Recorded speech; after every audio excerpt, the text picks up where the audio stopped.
clicked in, dog. You know what I'm saying? Let's go. Let's go. I know what's up. I got this. All right, here we go, y'all.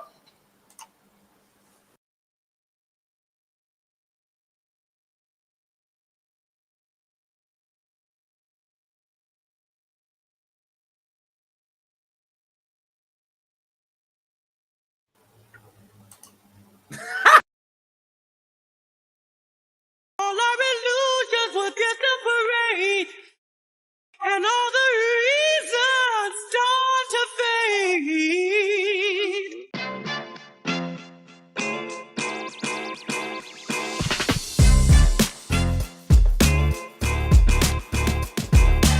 What's up, everybody? Welcome to Reasons, the show where you can give your reasons why you think what you feel about what we're talking about today.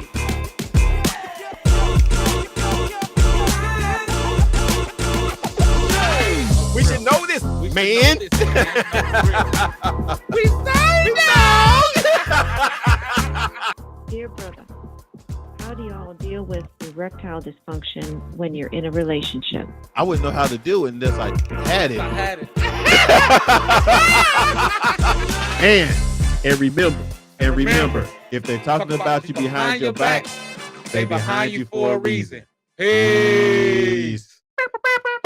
I love y'all.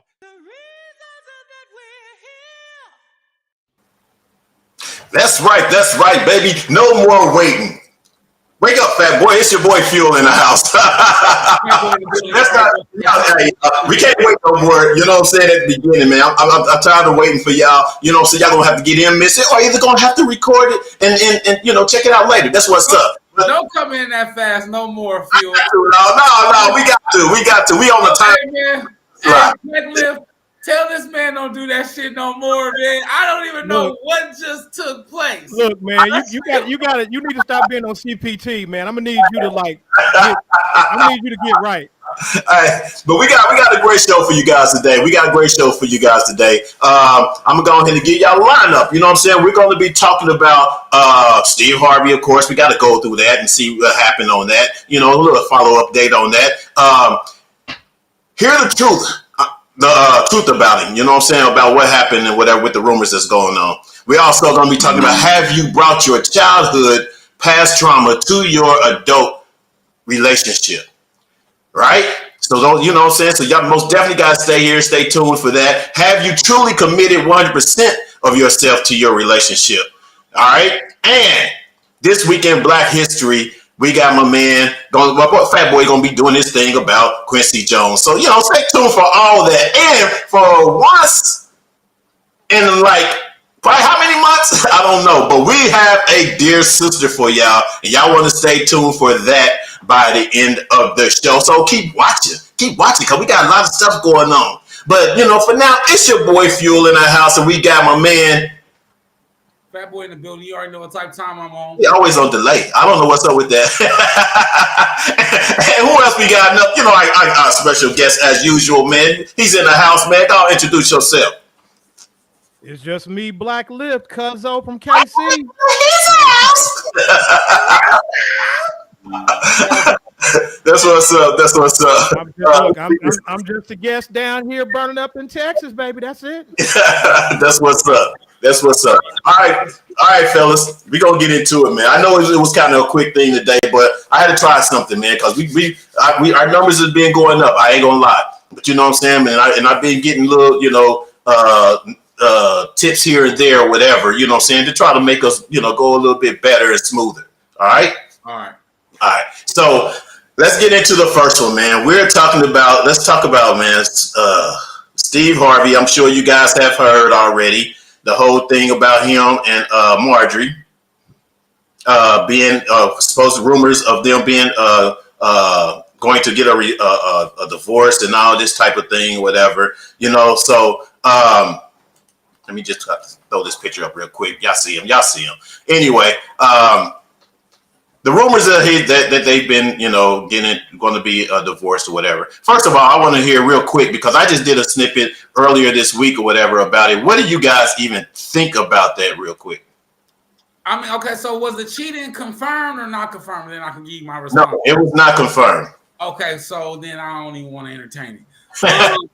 That's good. Why are we talking about it if it wasn't confirmed? Because it was put, but Black Twitter, Black X now. You can't call it Black Twitter no more. But Black X was blowing up.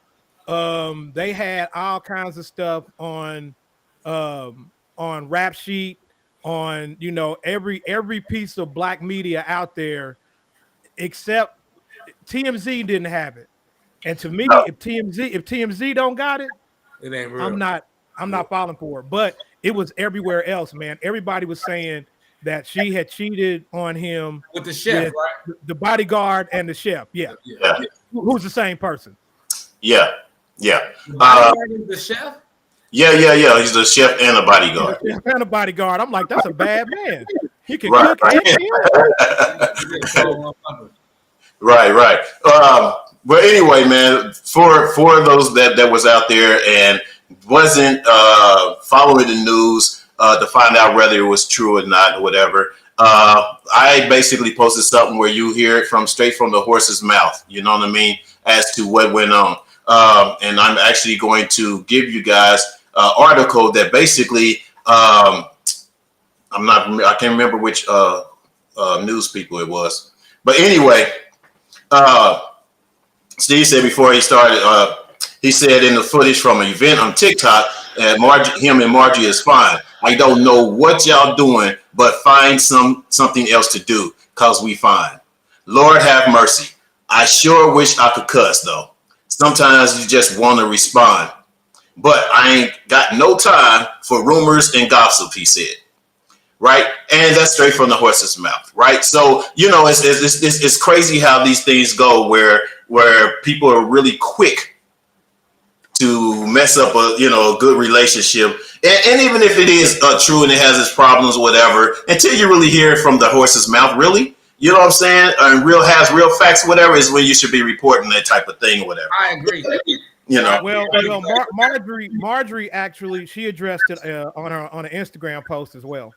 Yes, and actually, yes, Blackness. Let me bring that up. Let me see here. She did basically say, my husband and I don't usually stop to address all the foolishness and lies that have been spread about us. Marjorie wrote Sunday on Instagram. However, to whom much is given, much is required. I understand that with my platform comes some sort of responsibility. Marjorie suggested whoever started the rumor may not be as strong as her and her husband.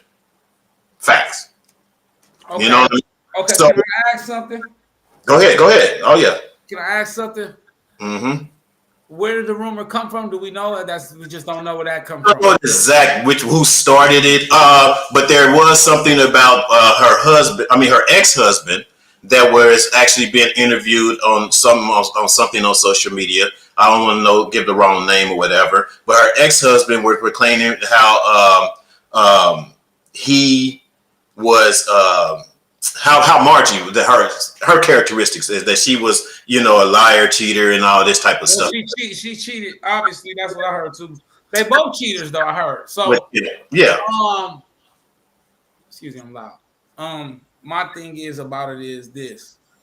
I feel like, one, I do agree with you that I think that media outlets should start to be held accountable for putting out a story that is not all the way verified. I know that I forget the New York, I think it's the Suffolk versus New York Times or Stanford versus New York Times or whatever. I know that right. Basically because they're public figures or they're open for the scrutiny, but I just feel like putting false allegations and rumors out about people who are, like say, are in a successful relationship, I think that's the case, and I think that's unethical. Right. Now, I do want to play devil's advocate. What if it is true and they both covering it up because they don't want it to come out? Right, and that's what I said too. That's why I said if it's just, but what we're hearing now is from the horse's mouth. So however it is that they do want to cover up, or if that was the case or whatever, then let that be then. You because know, if it comes out, so say that, okay, let's say 6 if it months came out later, if it came out later, it would be kind down of the line that it comes out, right? That is going on. Then what do we say, right? That's why I kind of don't want to get. we can trust those resources. We can trust those resources better than what we did. Period. Is in a house. What's up, Veg? And like Veg say, that's why it's just none of my business. Because Right. I just feel like this all could be a PR stunt, or somebody could just be creating a rumor. But my thing is, rumors come from somewhere. And unless it's like you having something wild while you're dead or something, usually rumors end up true. Mm-hmm. Well, in the business. Well, in the business, unless it's like it could be I think it could be some sort of truth to certain things that happen. Like maybe something, especially with the ex, may have truly happened or something like that, where it was some sort of truth, but it wasn't the truth. You know what I mean? And that's basically where it is, because you kind of take that truth and snowball it into something bigger. I see you. Veg is in the house. Marlon's in the house. Sean, what'd you say? Yep, it's you answering them, Woody? I mean, see, man, I don't know what the. Well, I got too many names, cuz it's okay. I know, right? It's okay. We grew up with a bunch of names. Hey, dog, I can't help it. My bad. I'm tired, man. It's okay, man. It's okay. Yeah, like I said, in my opinion, it's definitely it's not our business. Mm-hmm. And I understand that, when you're in the public eye, you have to expect things to come out and people to make up stuff about you and do rumors and stuff like that. And what's funny to me is that I've seen comments about it where people are like, that's why his daughter did Michael B. Jordan the way she did him. Here's her mom. Yeah, because that fruit don't fall far from the tree. Right. That's what I heard. But it's a little sticky. I think that me being always a conspiracy theorist, I think it's definitely more to the story. But once again, I'm with Veg, I'm with Black Lift. It ain't really none of our business, but since we are talking about it, it just seemed a little odd, and it'll definitely be detrimental to Steve Harvey's brand, right? If this is true, because a big part of Steve Harvey's brand is being the super husband, is being the relationship guy. So it could be also PR as well. So we got to also look at that as well. Like that would really kill the Family Feud guy. That's what a lot of people had commented and said. They were like, man, if the relationship man Steve Harvey can't get it right, nobody hope can. I have. I mean, I guess I ain't never gonna have a relationship. Yeah. And I think that's what made it so important, or so like you said, to so important to find the truth, to figure out really what's going on or whatever. So because of the way that we are, and some of us look at them as far as a couple in a relationship and look up to them, whatever, it's kind of hurting or disappointing to see someone have to go through that. Even if they do, if it was true and they got to go through it, it's still bothersome or whatever, but we hope that we can, learn by others' experience as well as like always, you know what I'm saying? And that's the one thing or whatever that I actually get from it when it comes to this whole thing. I don't look at it like, whether it's really true or not. I look at it as like what I basically take from it, if it was true, or if it's not true. You know what I mean? And when it's not true, I just want to find out what the truth is, period. What bothers me about it is that if it is the truth, to me, it's something that he should actually speak on. I know he spoke on it. Yeah. But he ain't, all these off the cuff remarks, instead of just coming flat out saying, look, it didn't happen. Mm-hmm. Period. It didn't happen. Well, you can't. Yeah, I didn't think about that. You did. He did say we are fine. He didn't say like that's bullshit. That's Right. you know what I'm saying. This room, you know what I mean. He said we're fine. You know what I mean. And she basically, vouched as well. So period. Like you said, like we said earlier, in case somebody, if they want to be up in the business or whatever the case would be, and snowball it into something bigger than what it is. It could be some truth in there where maybe a rocky thing going on, or it could be the whole rumor thing of the ex talking shit just to get his. It could definitely just be him hating. Exactly, him hating. Let's get into the comments real quick, guys. So I don't want to get too far. We're getting something in. Who we got? We got hey, you remember shit, I can't. You remember Snoop Dogg? Fat Boy, you remember Snoop? What happened to our I hit something. I did something. Yeah, you hit something, man. You switched places on. Musical chairs, bro. For real, I was like, what happened? I'm getting dizzy, dog. Rumors true about Lynette Snoop. I think that's Marshall. That's Marshall. Man, Marshall, you stupid, man. Whatever. Marshall, goofy ass. I had to read it. I thought Snoop was here. Let's see who else we got. You said something about Veg said, like, how would that affect any of us realistically? It doesn't change our life, nor does it really change what we do, and we will, and we still got to get paid. I mean, we still got to pay bills anyways. That's what Veg. 100%. Well, that is true too, but you still have people that you look to, you know what I'm saying, and look up to as far as a ideal or a good relationship, huh? I don't look to Steve Harvey and Marjorie for. I can truly say don't either. And I'm gonna keep it a buck with y'all. A lot of people do. I can't say I don't. Oh, a lot of people do. Look, I'll keep it a buck. When they start throwing out Bible scriptures, I give them the side eye. Really? Interesting. Okay. What else did you say, Veg? Veg said that would be a great way to ruin his image, right? So maybe we should look into the person that has a reason to ruin his image. Exactly. And that's the ex-wife. I mean, the ex-husband. I can see that rumor coming out, but this is what I'm saying. What if he knows something about what's going on that they don't want nobody to know, and he released it?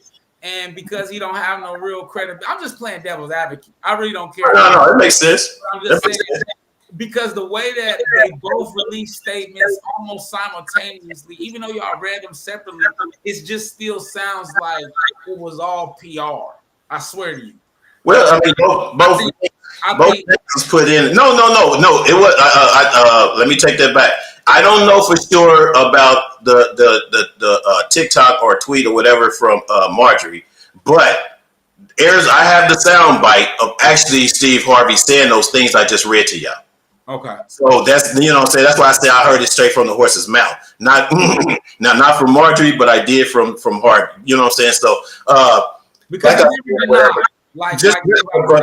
Vince made a point too. We got to stop looking up to celebs. You know what I'm saying? And we cannot base our lives on them or whatever. But we do have ideals of that what we like to have or whatever by seeing certain celebrities or whatever in a good space, in a positive space. You know what I'm saying? And that's so when that's tarnished or when that's rumored or anything, then people gets kind of riled up and like, damn, what's happening? That's just life. It's part of life. All right, man. I wanted to get that off my chest early, man. You know what I'm saying? Get it on off my chest. But we got what we got, man. It's like you, fat boy. You up, man? This week in Blackness. Who we got this week, man? This week in history of Blackness, we got another great brother. We got Quincy Jones, known as Quincy Delight Jones Jr., American songwriter, record producer, composer, arranger, born in Chicago, March 14, 1933. Then he was, reared in Bremerton, Washington, where he learned to play the trumpet, and he played. He did gigs with a young pianist by the name of Ray Charles. He then moved on, of course, to work with the likes of Dizzy Gillespie, but he got his start with Lionel Hampton, and he went on the road with him. and the rest is pretty much history. It was so many stats on him, y'all, this week. I really had to like condense it. The stats is ridiculous, but I'm gonna go Rock and Roll Hall of Fame 2013. In 1964, he was named vice president of Mercury Records, thereby becoming one of the first African Americans to hold a top executive position at a major American record label. Nominated for 75 Grammys, won 25, 7 Academy Awards, an Emmy for Roots miniseries, 1977. He produced Fresh Prince of Bel-Air.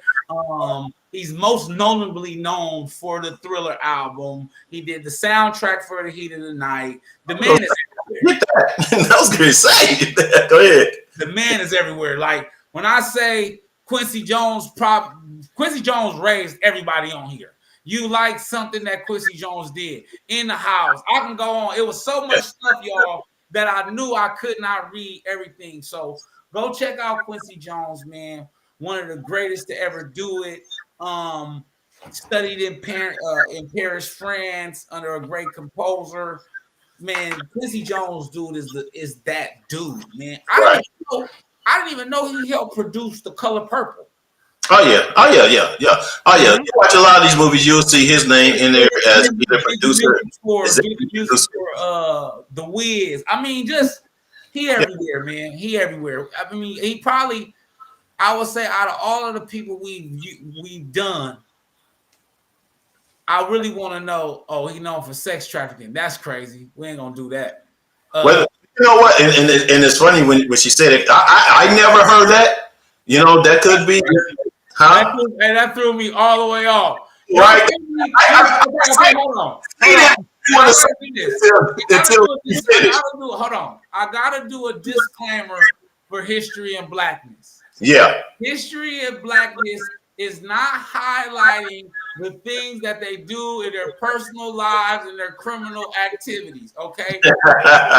This is to highlight the person, right? The person and the achievements in the African American community, always to bring hope. Everybody has dark skeletons in their closet, and I try not to bring them up, right? Did you hear that, Paige? I try not to, because we can go all over, because a lot of the people that we've mentioned, we can say something about, right? But I prefer not to do that because I don't want to tarnish a legacy that is not my position to tarnish, because I have to deal with God for those ingressions or those transgressions. He got to deal with it, maker. But we guys go to Hollywood Bowl. No, I didn't go to the Hollywood Bowl's 90th birthday. Is he still around? Yeah, I guess he is still alive, ain't he?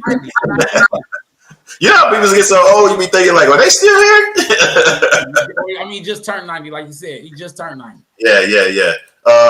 Veg said look him up on Oprah, with Oprah. Okay. Okay. Yeah, that's something we have to look into. I don't know if he got any property though there in Hawaii with her, with the whole fire things going on or whatever. I don't know. Probably do. Is he part of that? That's the question. But still, as you disclaimed though, Fat Boy, you know, this is not more so. Blackness is to highlight, yes, and capture and honor the good things that they've done in their career. Right. We've all done things that we ain't proud of. And of course, I ain't into sex trafficking. I don't condone sex trafficking. I have a daughter. I'm not even into that type of business. But I'm not talking about Quincy Jones, the sex trafficker. I'm talking about Quincy Jones, the American composer, arranger. I mean, damn near American man. Just phenomenal at what he does. The best in the damn business. Exactly. Yes, indeed.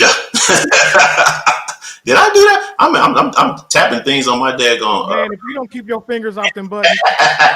No, that was Fat Boy. I think he went in and out. That was you, because you didn't kick me out of here. Do that, man.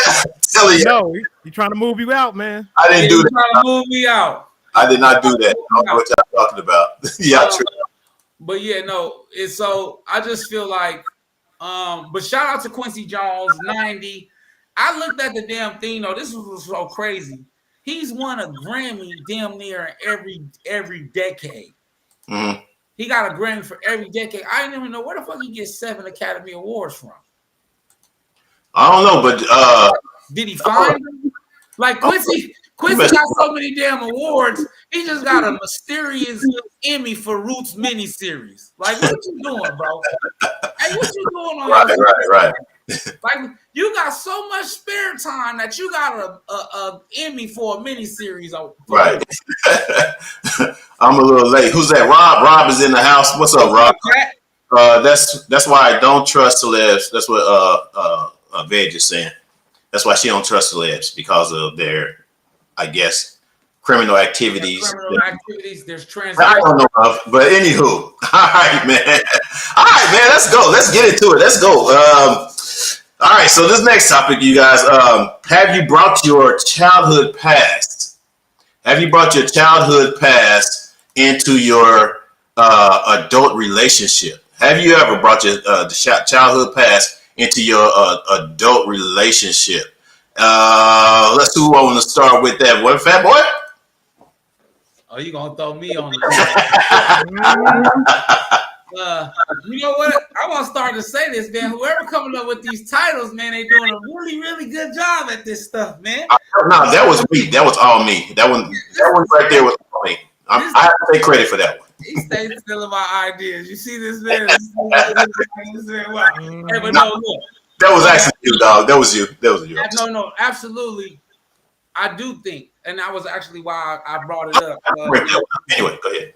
After doing, you know, because I do the therapy, you know what I'm saying? So after doing therapy, I hadn't realized that a lot of the issues that I have developed over the years weren't necessarily from past relationships, but actually from the original relationships that I was supposed to be cultivating as a youth, which is as a child.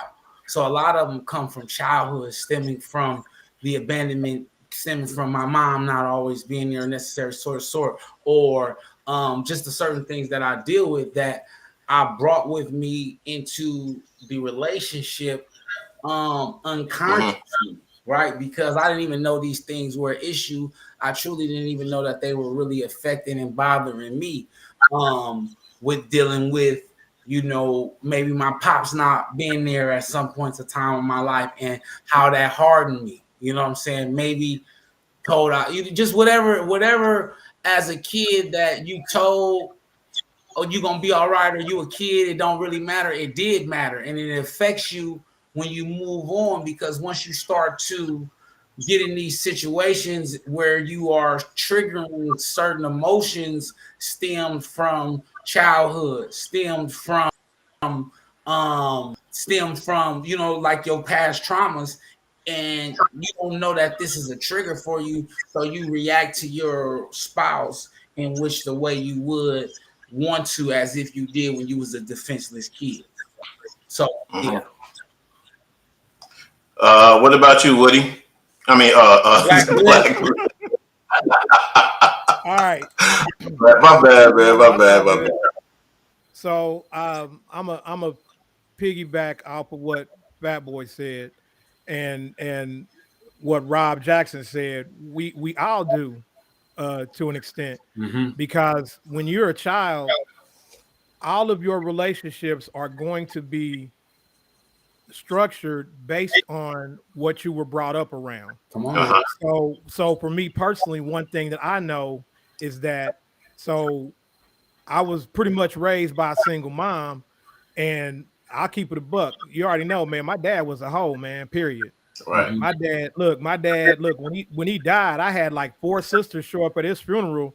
I didn't even know I had. I'm like, who just crying about my daddy? Right. Who is this? You know what I mean? So when you're a child and you grow up in a broken home, or in a home that's not stable, or in a home with adults that are not properly teaching you the right way to go about relationships, right? What's going to happen is you're going to go one of two ways.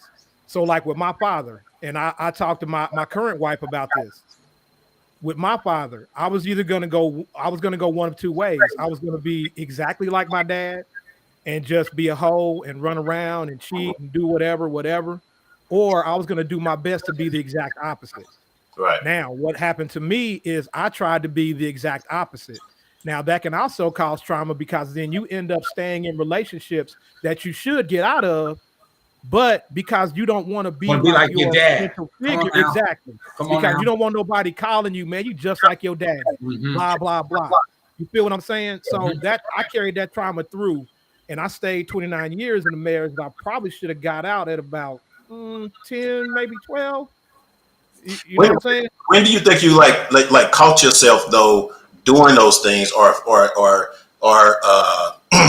realizing it was something from your childhood that causes you to bring that into the adulthood? When do you think you realize that?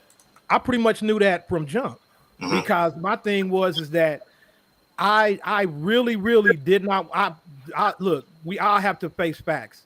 Right. I flat out hated my dad Hmm. because the way he treated us, the way he ran around, the way he treated my mom, the way he did things, the way he did. So my goal was to be the exact opposite of my dad. Hmm. You know what I'm saying? So I wanted to make sure that any relationship I got into it, I was going to put 120% in and like not, I'm not going to give up just because of this or because of that or Right. because of this. I was really going to give it my all. Right. And so because of that trauma, once again, I stayed in a dysfunctional relationship that I now realize harmed my kids Yeah. because, you know what I mean? Because now my kids, they saw me just stick it out in a dysfunctional relationship.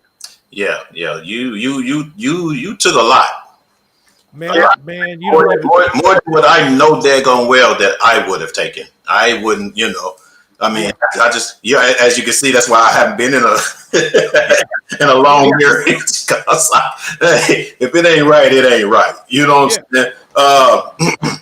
What Facebook say? I think this is Marshall. He said he heard Fat Boy still likes to be like nursed. This nigga, wow. Hey man. I don't know why. Hey, Wow.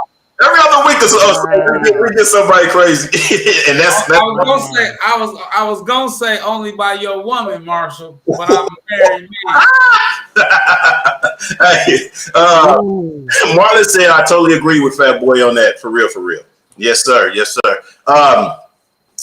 For myself, man, I haven't.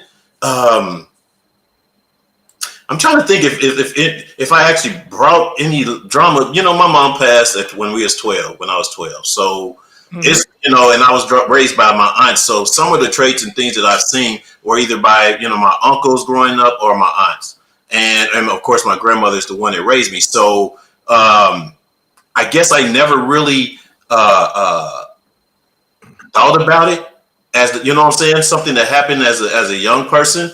I don't think I've ever thought about if I brought it into the relationship. Like, I mean, you never really look. We grew up in the same house, bro. You never really had a positive male role model in your life. True, that is true. You know what I'm saying? Yeah. So just subconsciously, that's gonna affect you. Easy call. To a point of.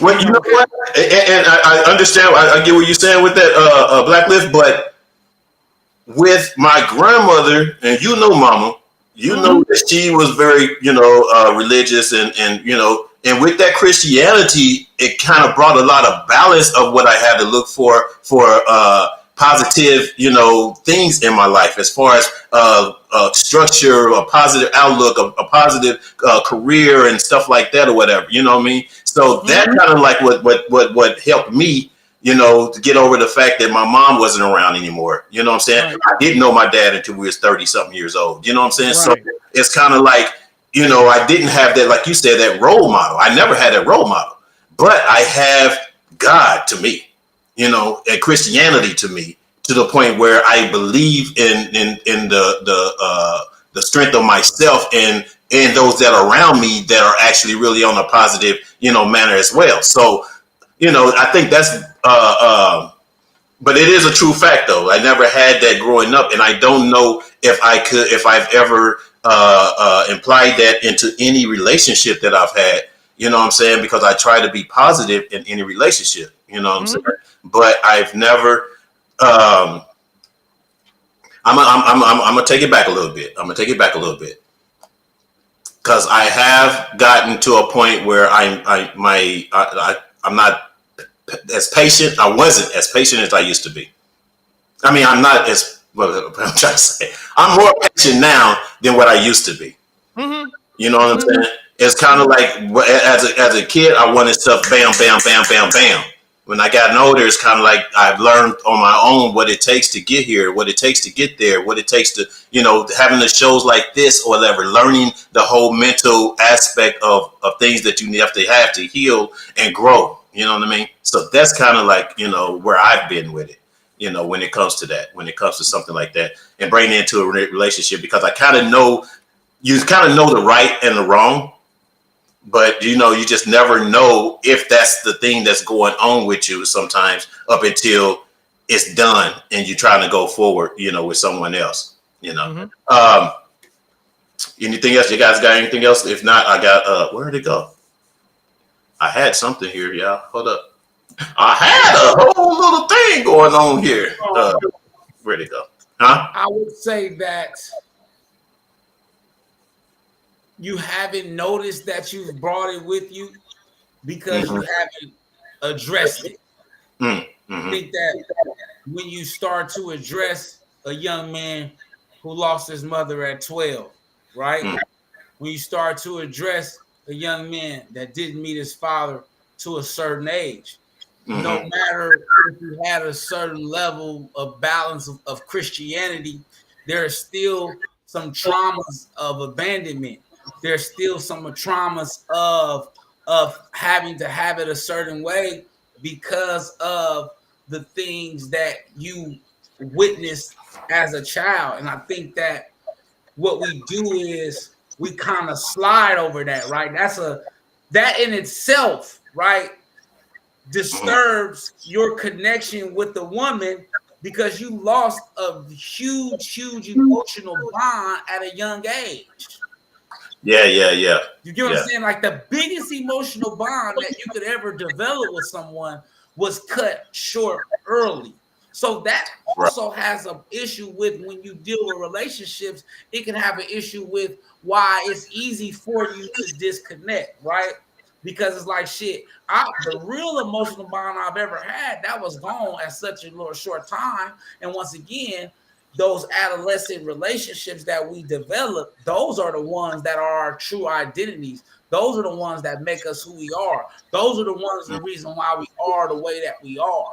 You get what I'm saying? Right. So I think that as men, what we do is we kind of look over that and we don't really say, okay, this could have been an issue, but because we've gotten over it and we've pushed back past it, we think it doesn't bother us, and then we don't think that it comes up or shows up. But what I've learned is that because I'm in the relationship that I'm in, and this constant communication and this constant triggers for me, because I was not taught at a young age to articulate my emotions the right way and to do certain things with my emotions. So it becomes complicated because challenging conversations become uncomfortable for me, because the only way that I know to deal with these triggers are to fight them, because I wasn't able to fight with them as a child. And so I would say that I think that subconsciously, kind of like Rob said, I think we all do it, right? Because we don't really even know what those traumas is. I think Black Lift touched on just his trauma. I think you have the opposite of what he had, right? You leave too fast and he stays too long, right? Because the opposite of your pops not being there and the opposite of what his pops was. So I think when we talk about certain things, we really have to address those things. That's why I kind of want, I love you have Black Lift on there, because I think brothers, for sure, we kind of to address these things, because not only is addressing these things making me a better man in a relationship, but it's making me a better man for myself, because I'm beginning to address things that really truly affect me that I thought that didn't, and I thought that I was over. That's the number one thing, is that we as Black men, or in the African American community, we don't embrace counseling. No. We don't. You know what I mean? We will look the other way and be like, "Ah, man, I'm good, I'm cool, whatever." But I know for a fact that I've gone to counseling and it's helped me a lot.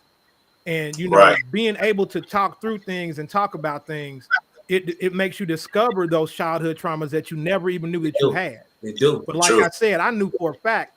But I knew it myself that Yeah.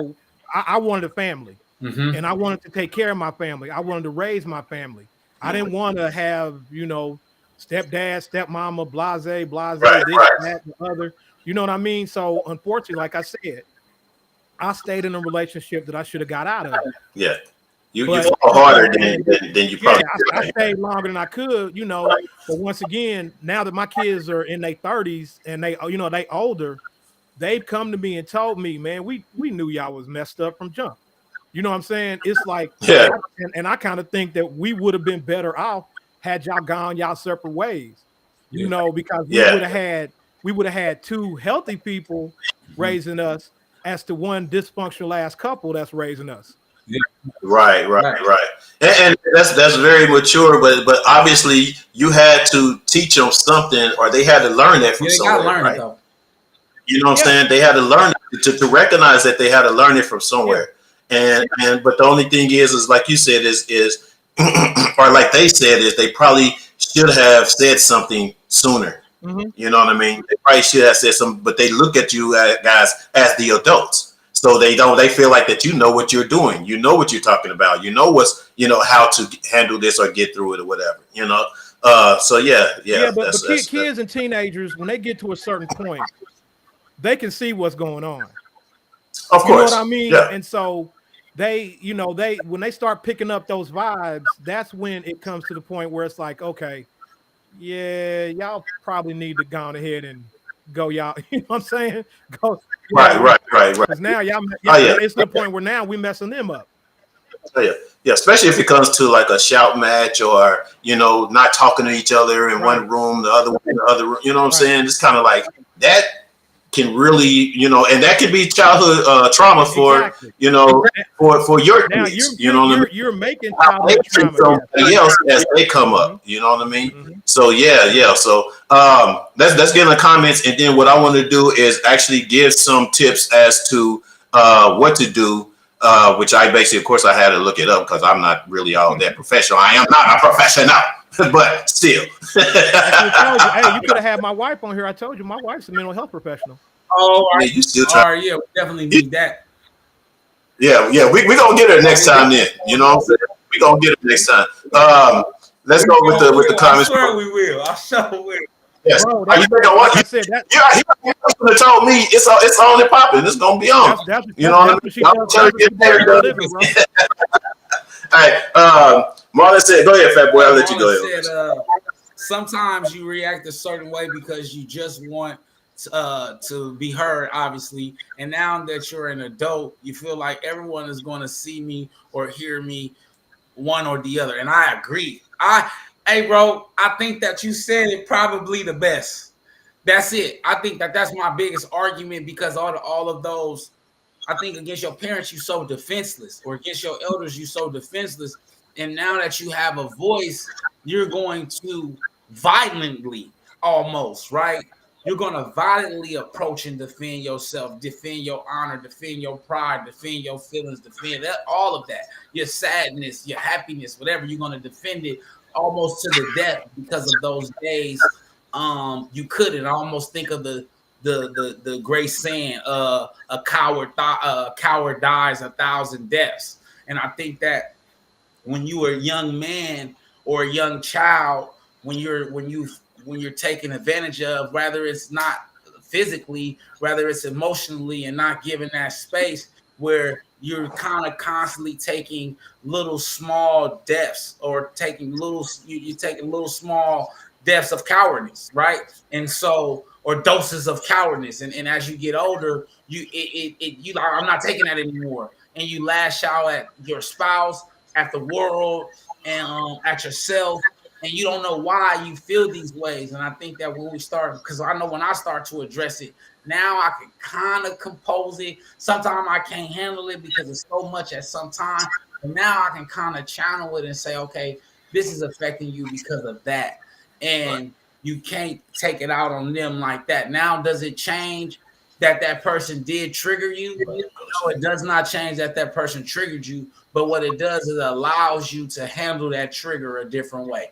Right. But here's the problem, or one of the issues with that.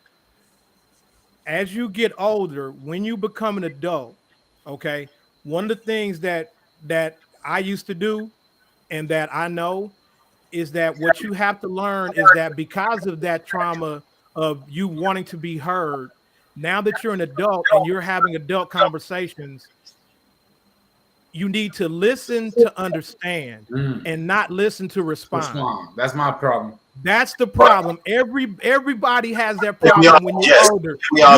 Man, look, somebody say something to you, you just like, ooh. You ready? Yeah, you ready to get yours out, right? Right. You don't even take the time to listen to what they're saying. You have to listen to understand and not listen to respond. Yes. And I knew that. My counselor told me that, and I was like, damn, you're right, man. I'm just waiting to get mine off. I'm not even hearing what you're saying. I'm just waiting to address it. So as you get older and you become wiser, you need to listen and not listen to respond. Right. Marlon just said, but my lady communication as well, and we talk everything out open and honest. We know what makes each other tick, or so we are able to be gentle with certain things.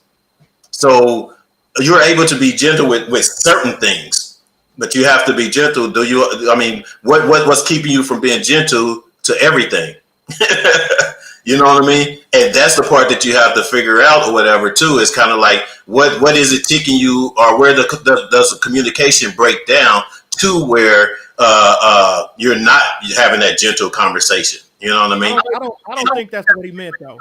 What did you think he meant? What is that?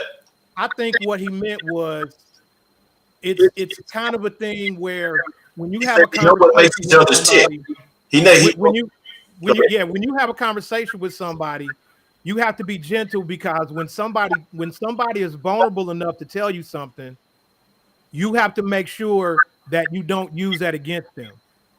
Hey, man. And so that's my challenge. It's so crazy you said that, man.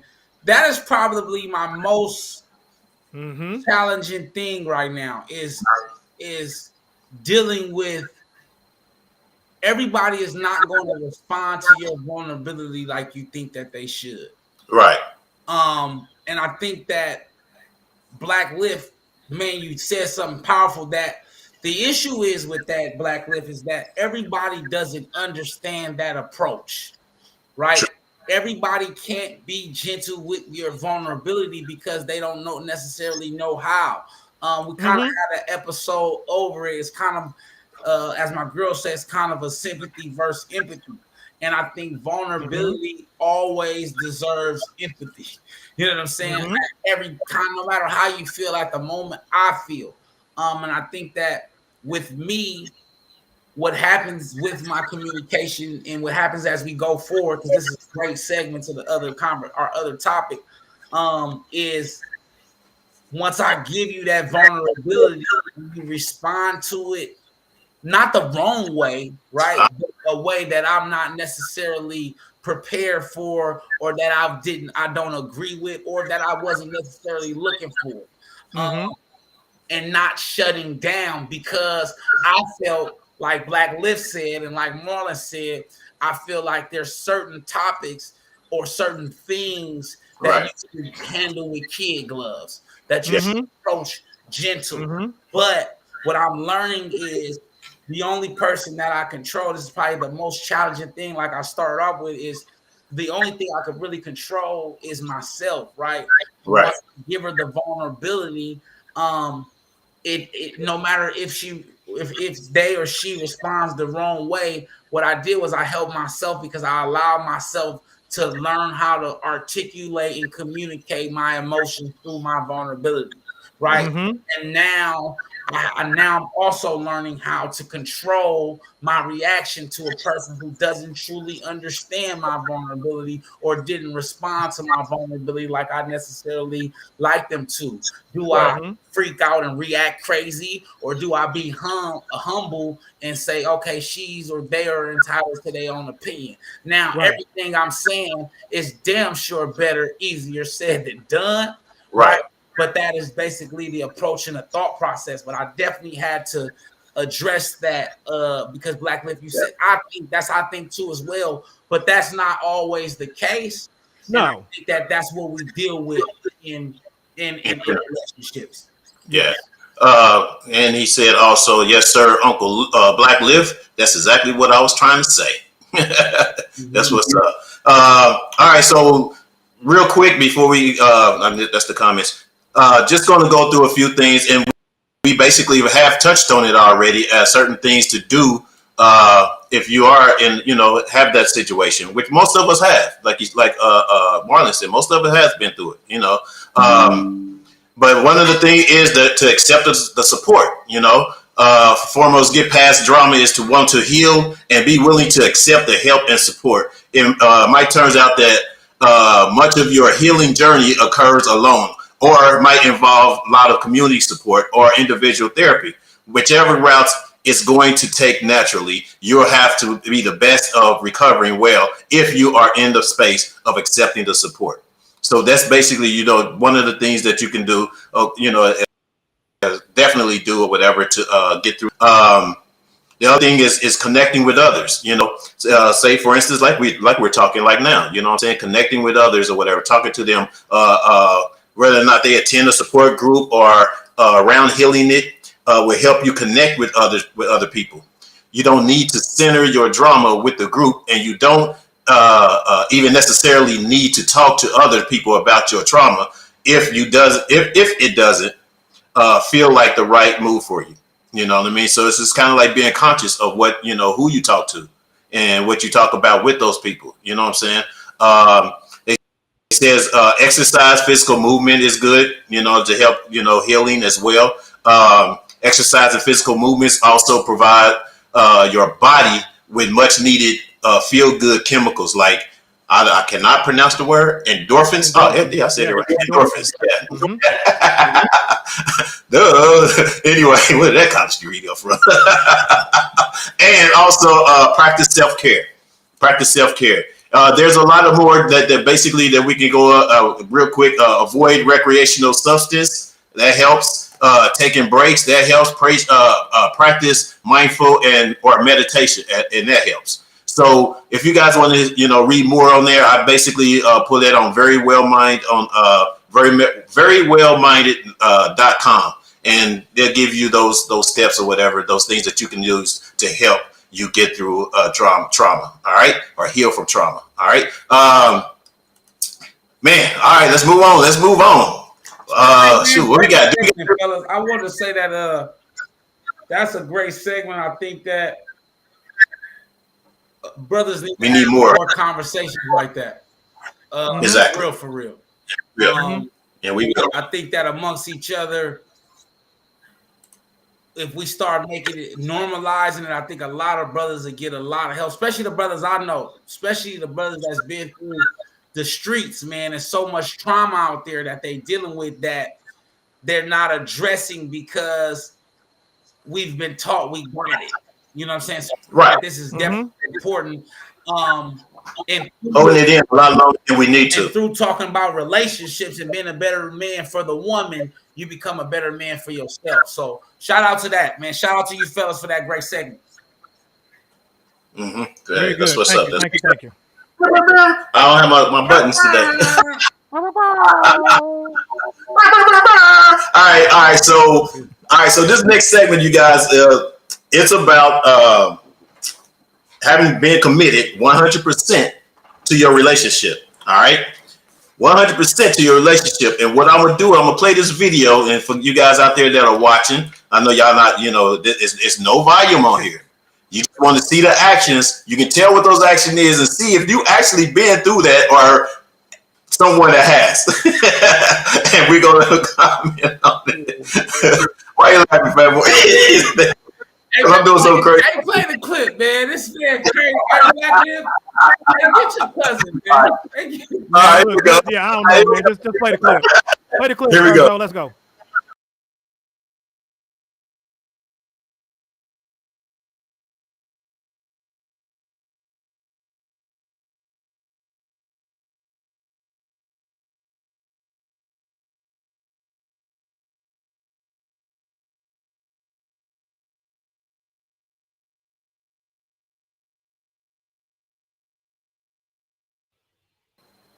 Silent night. Hey, hold on, Liv. Why you look confused? Because he is. Because I am too. I mean, dude, look. I knew what that was when you played it. You know, she done found some chick's number on dude's phone. Yeah, she like, why you, blah blah blah blah. I mean, which goes to the question: are you truly committed 100% to your relationship? You know, and that's like, you know, like why or why not? And to me, a real commitment 100% is that she should, for one, she should be honest, like freely to go through your phone. He was arguing the fact that she went through the phone. You know what I'm saying? As opposed to like you in a relationship with this person. You know what I'm saying? So if you're that committed to it 100%, it's okay for her to go through the phone. That's tough. Because there's nothing to be found. That's tough. So that's why I wanted to see what you guys think. You know, are you truly committed? Well, I know y'all in relationships. You're married. You're in a relationship, newly, fat boy. Would you say that you committed 100%? That's a great question, and I threw this. Man, we don't want to know why you do it. We want to know. No. Through, I would say not 100%.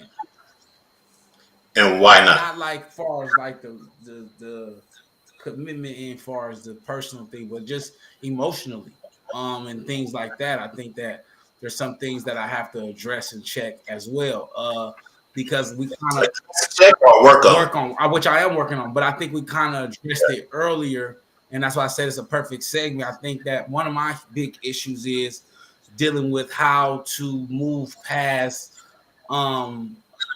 Once I give you my vulnerability and you don't use it like I want you to, I have a tendency to hold it against you.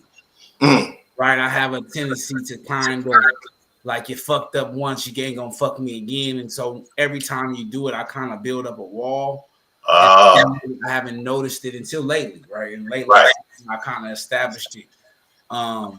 Where that's why I kind of got I wanted to talk about it, because I think that we will, you know, everybody said, well, I've been always 100%. And it's like, I don't think so, right? I think that there's a lot of things that we bring into the relationship that we don't know that we have that is hindering us from being our full selves. Okay. All right. Victor, that's Pops. He said that commitment does not mean you give up all your privacy. And that's not to say you give up all your privacy, but I mean, would you? It depends on what you put up as a board. You know what I mean? What's the borderline, or you know what I mean, that you put up within the relationship or whatever? Was that discussed or whatever? As far as like, is it okay to go to my phone, or if it's okay to do this or whatever? Was that discussed or whatever, to the point where maybe what do you have so private in your phone that your significant other can't see? You know what I mean? And that's and that's just saying whether you're 100% committed or not. You know what I mean? You could be. And I might be wrong, but that's why I like the question, and that's why I like the answer that Pops just had, because I want to address this and see what you think is. I like what he said, and I'm gonna let Black live because I know he got something to say. I like what he said about that, right? I think that within a certain 100% of commitment, there should still be a certain level of privacy with yourself as well, because there should be a certain level of truth. Now, not necessarily the phone, right? Not necessarily that. There should be still some level of privacy for both spouses within the relationship. I think that we do coincide the words together, right? That commitment means lack of privacy, and I think that that's the opposite. I think that commitment establish privacy, but also builds a personal and emotional bond? I would myself. So great comment, Pops. Yeah, it is a good comment because to me myself, if I'm 100%, and now even if I have my own certain privacy or whatever, I should still be 100% to the point where. And the reason I guess I guess I chose that clip was because the phones, electronic, social media, all of that plays a part of a lot of relationships these days, and a lot of people break up because of it. You know what I'm saying? So that's why I use that as a part of being 100% as opposed to being just 80% of into the relationship. Because if I basically, when I get to that point where my wife or my woman can actually see that, can answer my phone, you know what I mean? I'm 100% in. That's all I'm saying. And that's just me for my personal, but it's not everyone's, because it depends on what that discussion is or where y'all boundaries are within that relationship that you feel to feel committed 100%. Did that make sense? Mm-hmm. All right. What you have? What you got, Wood? I mean, damn it, Black Lip. leave it alone. You good. You good. Okay. So for me, look, I have me personally, I have two phones. Okay. Oh, I think someone said that too in the comments. I have two phones, but my wife has access to both my phones. And I don't hide it. I don't put it nowhere. If you're not doing nothing, then you don't have nothing to hide. Number one. Point. You know what I'm saying? She can get into my phones anytime, anywhere, any place. Because that has nothing to do with nothing. But she trusts me enough to not do it. You know what I'm saying? Now, just knowing she can is enough for her. Yeah. And if I give it to her, I give it to her. She respects your privacy, though, at the same time. Exactly. But once again, I have to having that trusted understanding of your privacy and also knowing that if I wanted to, I could, is what strengthens that relationship to be 100%. Exactly. 100%. 100%. But once again, you just hit it on the nose. Once again, I don't care. She don't care. I can get into her phone. Look, she got an iPad. I got an iPad. I got two phones. At one time, I had three phones because you know me, I'm a tech hoe. I had an Android Note, and then I had two iPhones and all that stuff. But like I said, it's just for the tech. But if she wanted to go through my stuff, she could. Right. It doesn't bother me at all. Now the commitment part is okay. If you're committed, either you in or you out. Mm-hmm. That's just the bottom line. You know what I mean? And like, but once again, you can't. Me personally, I'm on a second marriage. She's on a second marriage, so therefore, it's a lot. I don't want to say. I'm trying to say it's easier because you understand what you did the first time that kind of messed it up. You know what I'm saying? So like my first marriage, like people in their first marriage, they kind of tend to like want to blame it on one person. Mm-hmm. I don't do that. My first marriage, I keep it a buck. Nigga, I cheated. Yeah. When I worked with a railroad, boy, I was in them streets like a madman. Talk about that again. That's a madman, bro. I remember. There was reasons behind that. Right. So, but once again, I accept my responsibility in the destruction of my first marriage. Yes. And so I don't tell nobody that, all right, man, she was this, she was that. She was, but I stay away from that. I say what I did. Yeah. Okay. Yeah. And so now with my second marriage, my wife knows everything I did in my first. Because of that trust and that commitment that I have to her. And so, I've learned that, you and like Victor says, you have to have real trust. You can't have fake trust. You got to have real trust. Real trust. Exactly. Trust. Like, look, when you get in your car and you go somewhere, trust that she ain't gonna get on your iPhone and do that track me shit and find out where you at and blah. Right. But if she do, that's the space that she shouldn't have to be in from the first place. You know what I mean? She shouldn't have to be in that space to like, oh, I gotta find out where I gotta look and see where he's going, whatever. Because then that's a means of destruction pretty soon. You know what I mean? After a while, that's gonna blow up. You This is know, my you can question. take it away. Right? Go ahead. I have a question for y'all. Because we talked about this, right? What if I think I'm all in, right? And I'm doing all of the things that say that I'm all in, but yet I haven't fully addressed childhood traumas, right? And Right. there's a certain part of me is not trusting of her, not necessarily going through the phone, but I'm not trusting her with my feelings emotionally. I can be. That's why I'm saying that. That's why I said I'm not 100% in, right?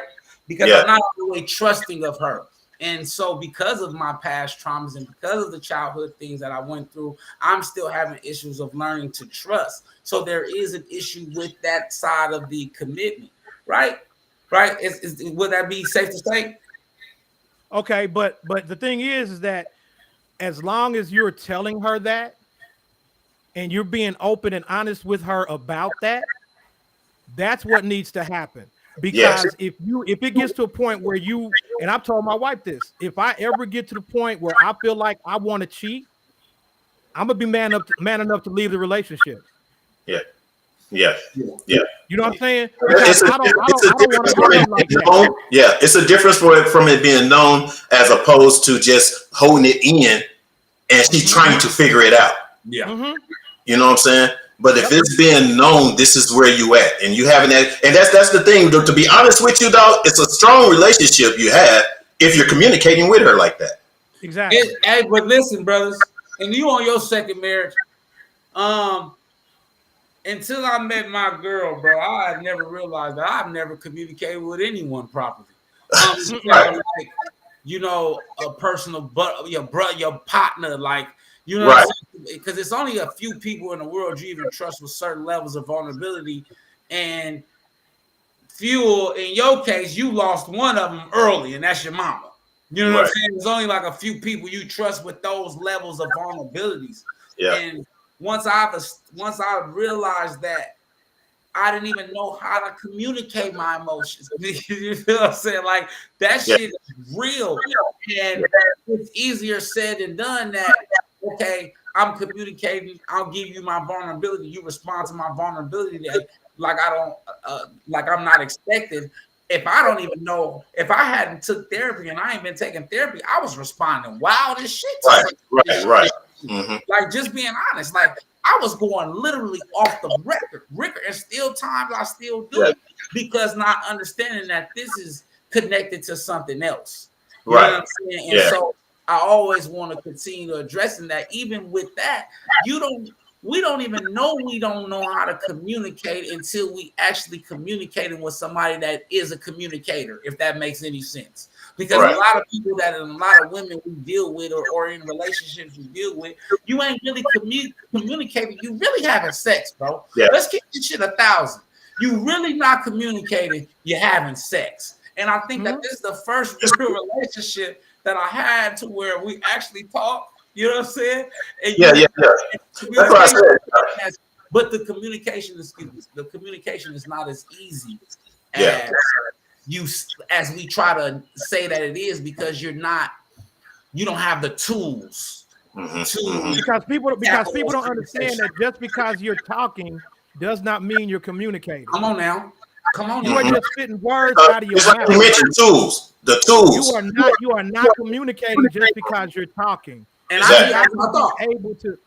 you have to be able to communication is effective talking. You have to be able to effectively speak on what you're feeling and speak on what's going on with you. Yes. Part of the problem is, like I said, people keep pulling on that thread and keep pulling on and pulling on and pulling on it, and it just keeps unraveling, but it's not getting to a point where it's going to stop because you're not actually communicating. You're saying something, but you ain't telling them nothing. Yeah. Or are they actually taking it in and actually responding in a way of understanding?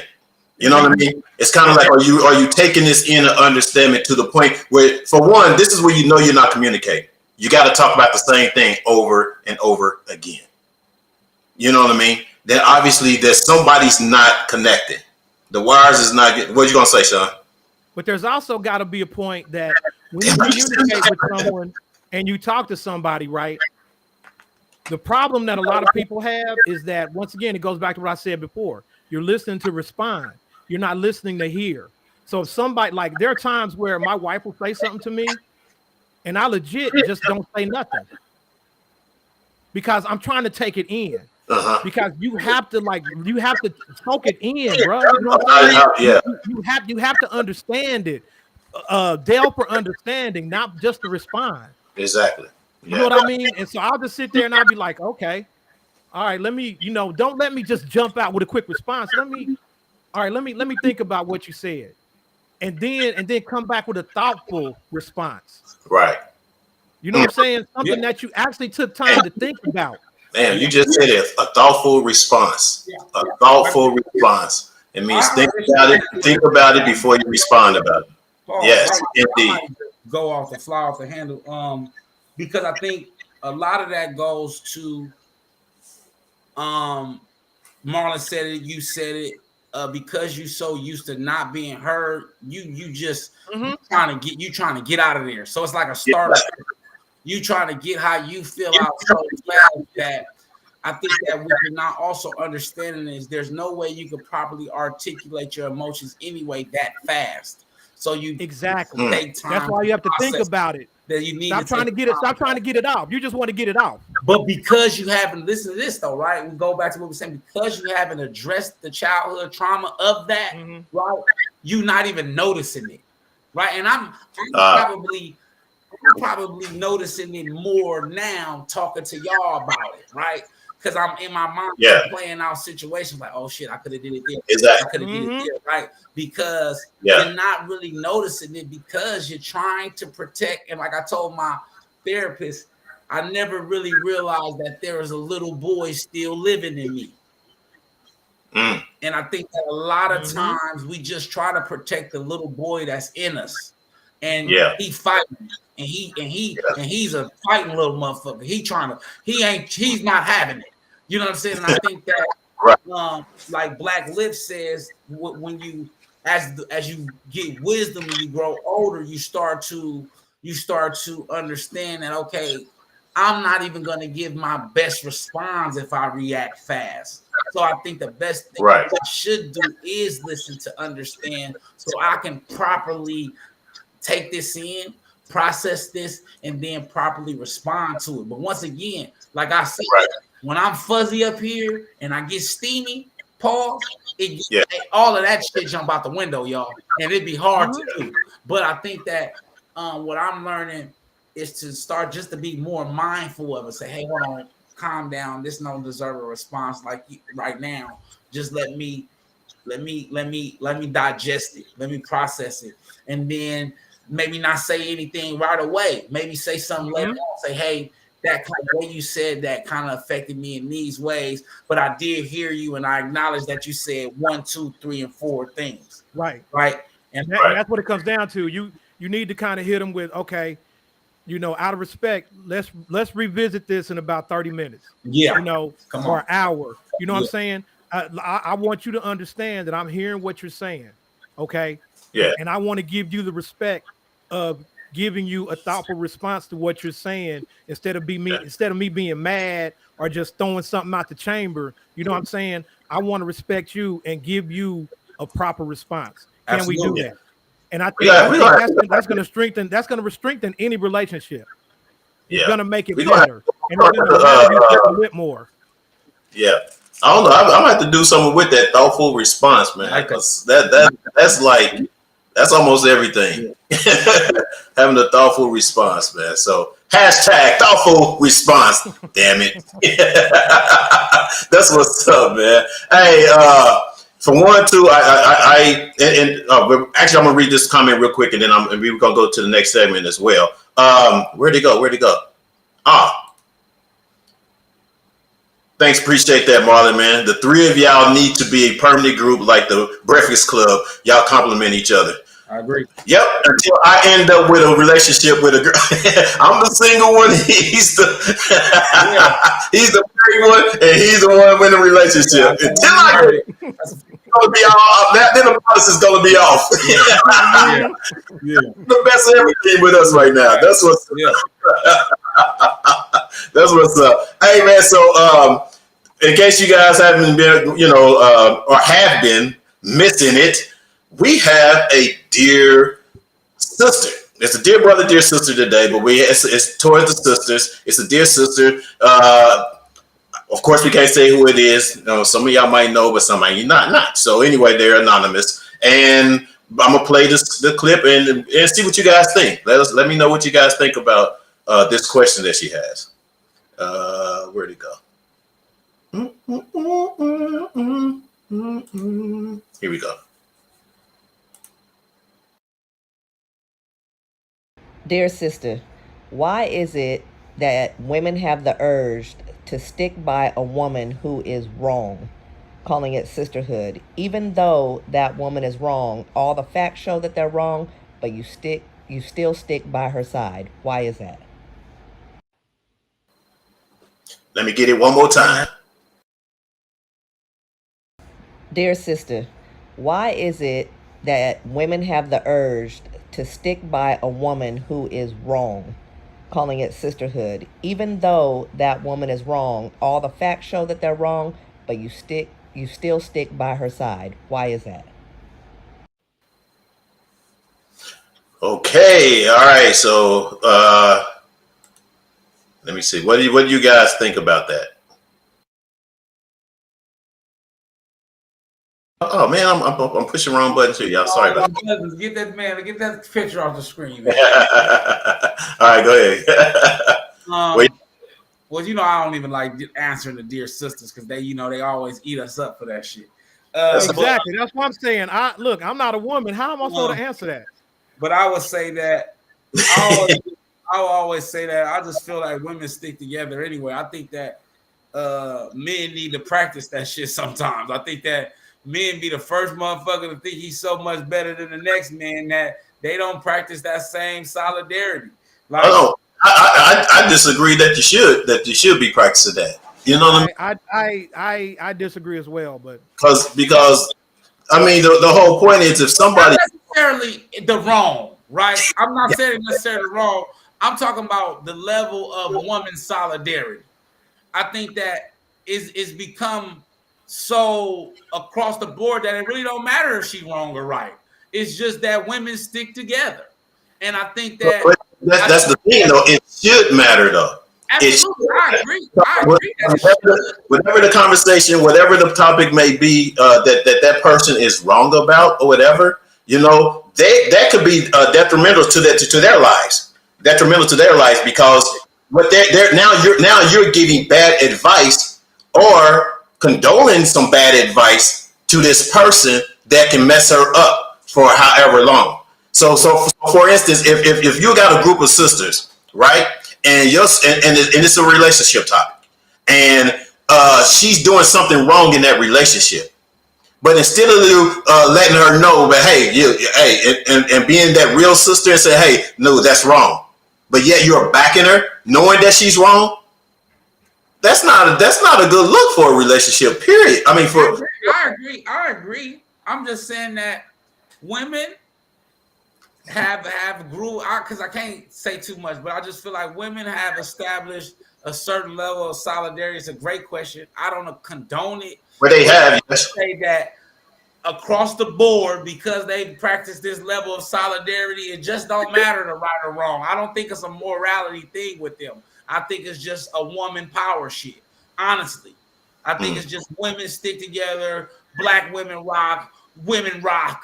You know what I'm saying? Type shit. So or women in general, they rock with the feminist movement. Period. I think that I would say that I have seen some women that there has been a new surgence or emergence of women who are starting to stand up and say, hey, we all don't condone that behavior. Right. We're not a part of this solidarity group, right? But I think that women... Because it also represents you if you basically condone it.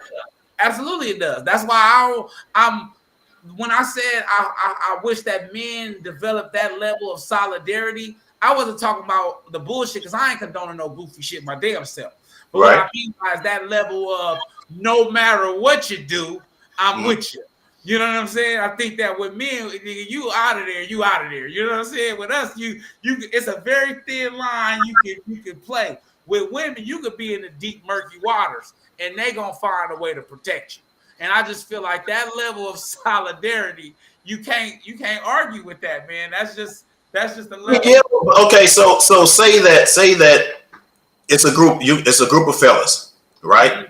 Say we're a group of fellas or whatever. All right, and we're buku tight as I don't know what, right? And you see one of your friends, because y'all in the group, but you see one of your friends doing something wrong, right?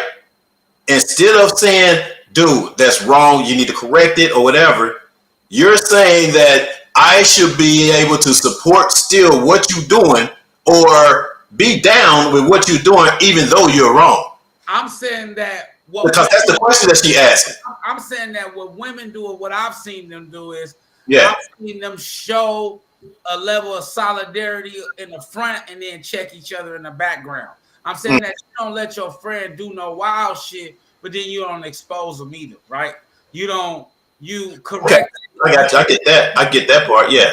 Correct them, but you stand with them to a point where, hey, I'm with you, but maybe that ain't a good look for you, right? It's not necessarily a level of ostracization, right? You're not trying to get them out of there. You're not pushing them away. But you're a group. You're a group of friends. But we talking about women. Women don't give a shit about nothing.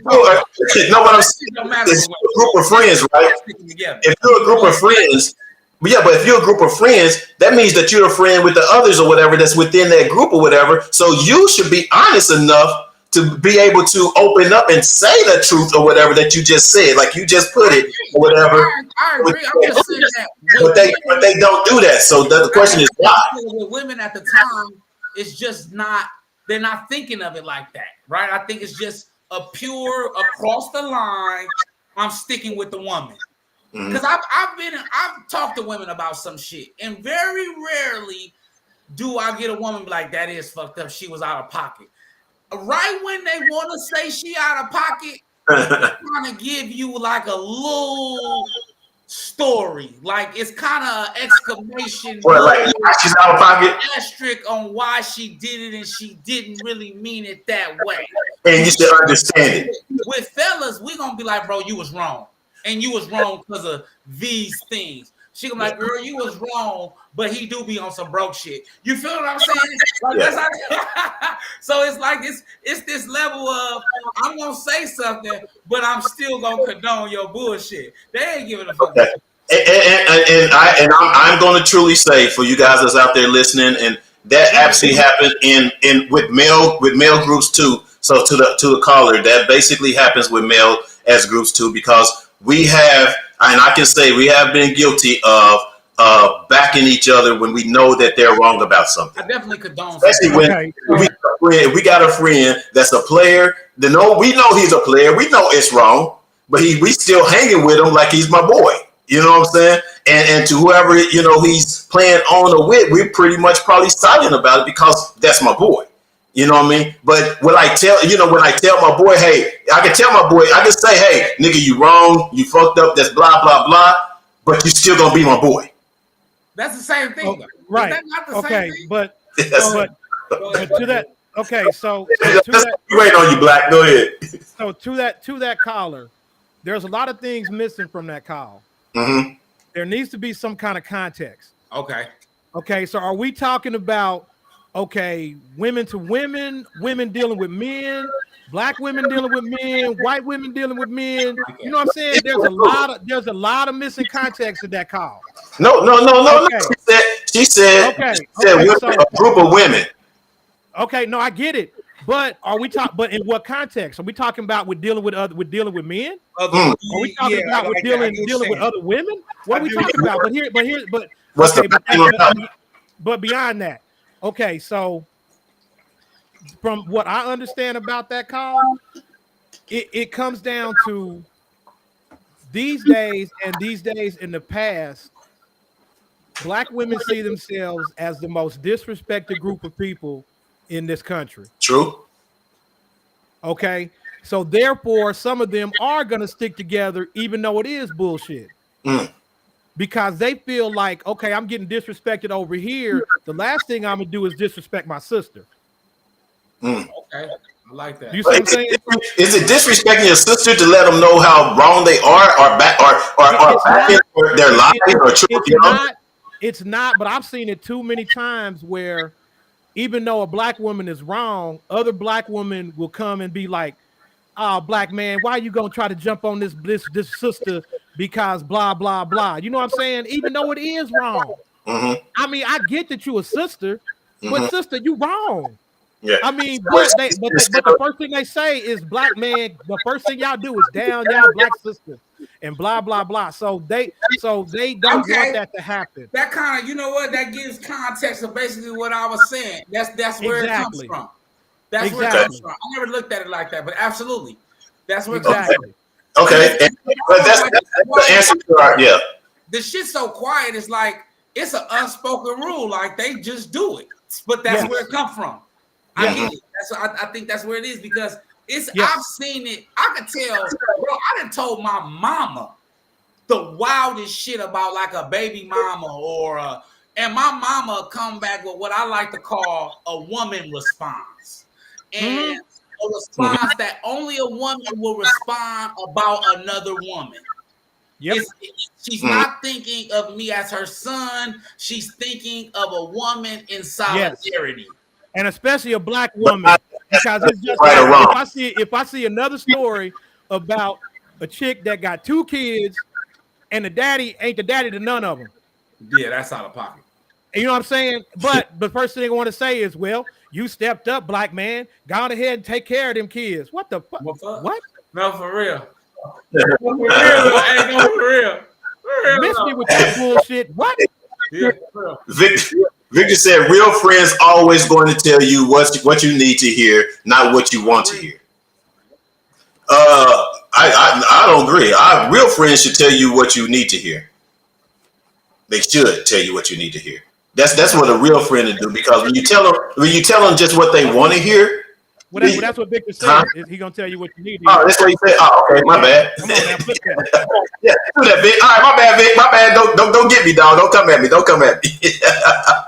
Oh boy. Oh, Marshall. Hey, it's their time to talk about Kanye's new girl. No, nobody want to hear about that. Marshall, yeah, we don't give a jack about. Hey, boy, she's the wish version of Kim Kardashian. Right? Funk that. All right, fellas, man. Hey, that was it. I hope our caller got the answer that she was looking for. I think you kind of answered. Y'all both actually answered that pretty well. You know what I mean? Especially where it stems from. Basically, is the answer. This is where it stems from. This is why they talk. So that did answer that question. So appreciate you guys on that one.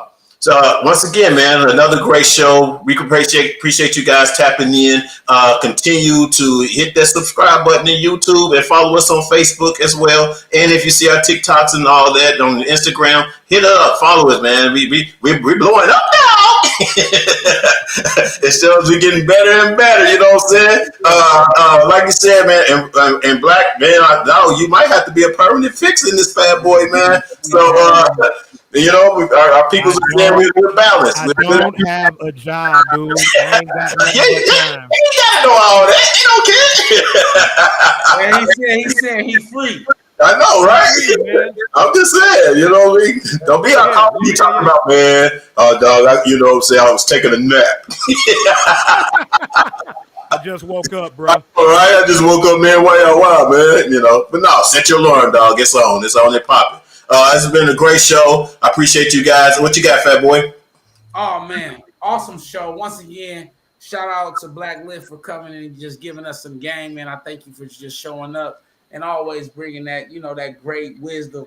Once again, man, I appreciate the dear brother and the dear sister, man. And always, please send more dear brothers, dear sisters.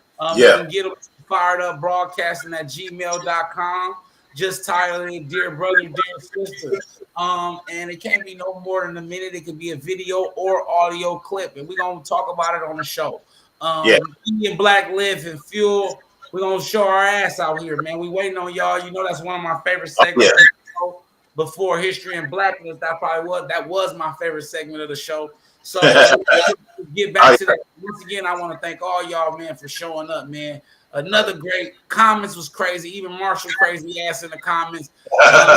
Great feedback, man. And I appreciate y'all. And it gets better from here, y'all. We going up. All right, so that's going to do us for today. But remember, if they talk about you, they behind you for a reason. Peace. All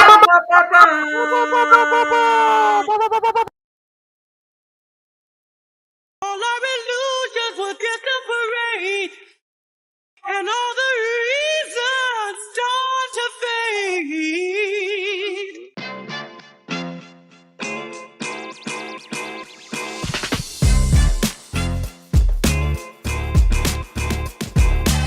What's up, everybody? Welcome to Reasons, the show where you can give your reasons why you think what you feel about what we're talking about today.